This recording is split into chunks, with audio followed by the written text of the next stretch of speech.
निदेशक और सचिव महोदय हमारे प्रसाल में विराजमान हैं। एक बार इनके स्वागत के लिए जोरदार तालियां हो जानी चाहिए।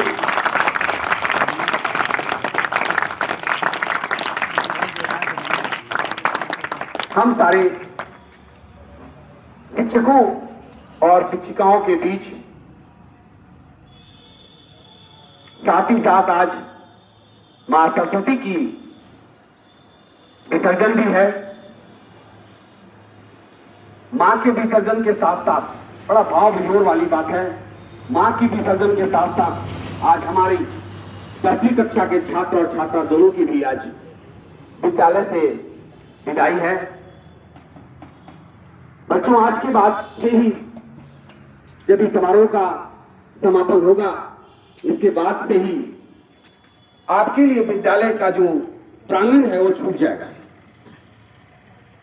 अगर आप आगे की किसी भी विद्यालय में जाते हैं तो उसे +2 की विद्यालय कही जाती है, यानी 12वीं कक्षा के लिए +2 विद्यालय, +2 जुड़ जाती है शब्द, उसकी विद्यालय कही जाती है।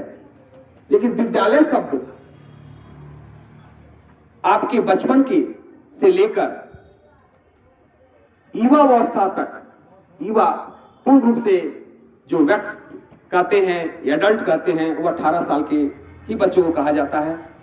आप उसमें कदम रखते हैं, उसकी ओर अग्रसर होते हैं, पहुंचते नहीं हैं, अग्रसर होते हैं। यहीं से आपकी समझदारी शुरू हो जानी चाहिए।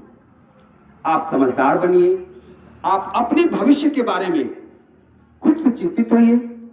आप अपने भविष्य को उज्जवल कैसे बनाएंगे, यह आपकी कार्य पद्धति में आनी चाहिए। जैसे आप चाहते हैं कि हमें किस किस स्थान का चयन करना चाहिए, जैसे बैठने में भी आप स्थान का चयन करते हैं। आपकी चयन वाकई है, चयन करना ही चाहिए, लेकिन चयन के साथ साथ उस जगह का भी और समय का भी ध्यान देना चाहिए।